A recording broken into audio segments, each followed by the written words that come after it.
آلہ واصحابہ اجمعین اما بعد فاعوذ باللہ من الشیطان الرجیم بسم اللہ الرحمن الرحیم قال اللہ تبارک و تعالی فی کلام المجید ومن احسن قولا ممن دعا الی اللہ وعمل صالحا وقال اننی من المسلمین آمنت باللہ صدق اللہ العظیم وصدق رسولہ النبی الکریم الامین ان اللہ وملائکتہ یصلون علی النبی یا ایھا الذین آمنوا صلوا علیہ وسلموا تسلیما الصلاۃ والسلام علیک یا رسول اللہ وعلی آلک واصحابک یا حبیب اللہ الصلاۃ والسلام علیک یا رحمۃ للعالمین وعلی آلک واصحابک یا خاتم النبیین۔ اللہ تعالیٰ کی حمد و ثنا اور نبی اکرم نور مجسم رحمت عالم صلی اللہ علیہ وآلہ وسلم کی بارگاہ میں عطیہ درود و سلام پیش کرنے کے بعد اللہ کے فضل اور احسان سے آج میں اور آپ 5ویں روزے کی سحری کے اندر اور سحری کے بعد نماز فجر کے لیے حاضر ہیں۔ دعا ہے اللہ تعالی ہم سب کی عبادت کو اپنی بارگاہ میں قبول و منظور فرمائے۔ قرآن مجید برہان رشید کی جو آیا مبارکہ میں نے آپ کے سامنے تلاوت کرنے کی سعادت حاصل کی ہے۔ اللہ رب العزت نے ارشاد فرمایا وَمَنْ أَحْسَنُ قَوْلًا مِّمَّنْ دَعَا إِلَى اللَّهِ، اس بندے سے بڑھ کر کس کی بات پیاری ہے کہ جس نے لوگوں کو رب کی طرف بلایا، وَعَمِلَ صَالِحًا، اور پھر خود اس نے اچھے عمل کیے، وَقَالَ إِنَّنِي مِنَ الْمُسْلِمِينَ، اور اس نے کہا کہ بے شک میں اللہ کے حضور جھکنے والا ہوں، فرما بردار ہوں، اتباع پیروی کرنے والا ہوں۔ جس موضوع پر میں نے چند باتیں آپ کے گوش گزار کرنی ہے وہ ہے اذان کی فضیلت کیا ہے، اذان کو سننا، اذان کہنا اور اذان کا ادب کرنا۔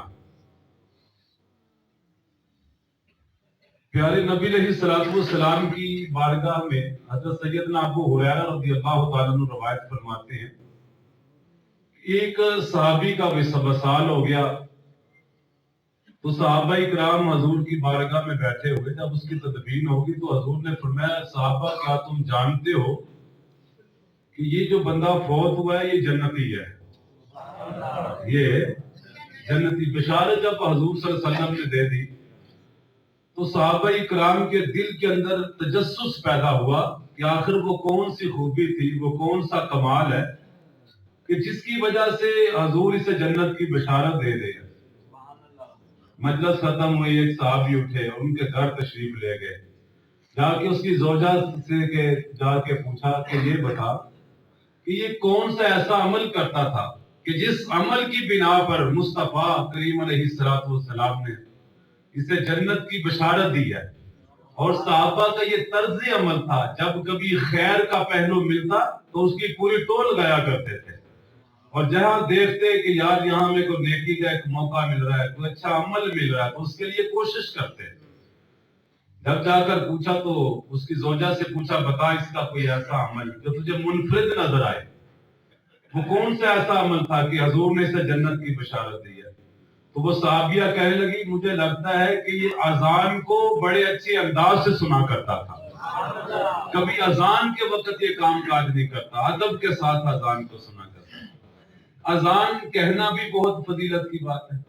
حضور صلی اللہ علیہ وسلم کی بارگاہ میں ایک صحابی آئے اور آ کر کہنے لگے یا رسول اللہ صلی اللہ علیہ وسلم مجھے کوئی ایسا عمل بتائیں میں وہ کروں تو جنت میں داخل ہو جاؤں، کروں تو جنت میں میری بخشش ہو جائے۔ میرے نبی نے فرمایا کن مؤذنا، اگر تو چاہتا ہے کوئی ایسا عمل کرنا کہ جس عمل کی بنا پر تو جنت میں داخل ہو جائے تو فرمایا پھر وہ عمل یہ ہے کہ تو مؤذن بن جا، اذان دینے والا بن جا۔ وہ صحابی کہنے لگے یا رسول اللہ استطیع، میرے پاس تو اتنی طاقت نہیں ہے، مشکل کام ہے۔ اذان دینا اور مؤذن بننا یہ آسان کام نہیں ہے. ہمارے معاشرے میں سمجھا جاتا ہے شاید یہ مولوی کی ڈیوٹی 5 نمازیں بس پڑھا لیا, زبان سے اتنے لفظ ہم کہہ دیتے ہیں, لیکن 5 وقت کی پابندی کرنا, ایک منٹ بھی آگے پیچھے نہ ہو. آپ دنیا کا نظام دیکھتے ہیں, بڑے بڑے سسٹم لیٹ ہو جاتے ہیں لوگوں کے, فلائٹیں لیٹ ہو جاتی ہیں, موسموں کی وجہ سے کئی کے نظام درہم برہم ہو جاتا ہے. لیکن مؤذن یا امام جو مسجد کا خطیب ہوتا ہے وہ وقت پر ہی اللہ اکبر کی صدا لگاتا ہے. وہ کبھی نماز نہیں لیٹ ہوتی, ایک نہیں تو دوسرے کی ذمہ داری لگائے گا, کبھی احتجاج نہیں کرتا. کہنے لگے یا رسول اللہ علیہ وسلم مشکل کام ہے, ہر نماز کے لیے وقت پر آنا, پھر 15-20 منٹ پہلے آنا, اذان دینا, لا استطیع. میرے نبی نے فرمایا پھر اس طرح کر, اگر تم مؤذن نہ بن سکتا کن امامن, پھر تو امام بن جا, پھر تو امام.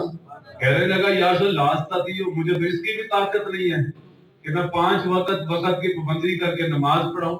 میرے نبی علیہ الصلوۃ والسلام نے فرمایا پھر تیسری صورت یہ کہ امام کے پیچھے کھڑے ہونے والا بن جا. کوئی ایک صورت اللہ تجھے جنت عطا فرما دے گا. سب سے پہلا فرمایا مؤذن بن جا. کیا بن جا؟ مؤذن بن جا. اذان دینے والے کی فضیلت بڑی ہے. میرے نبی علیہ الصلوۃ والسلام نے فرمایا کہ مؤذن کی گردنیں قیامت کے دن سب سے بلند ہوگی. مؤذن کی گردن قیامت کے دن سب سے بلند ہے.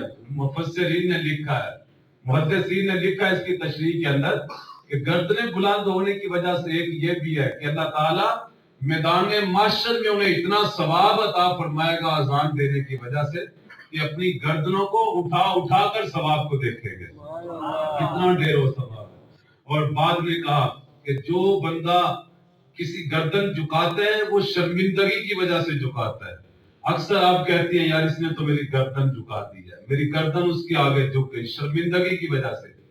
لیکن فرمایا کہ مؤذن کا یہ مقام ہوگا وہ قیامت کے دن بھی شرمندہ نہیں ہوگا. قیامت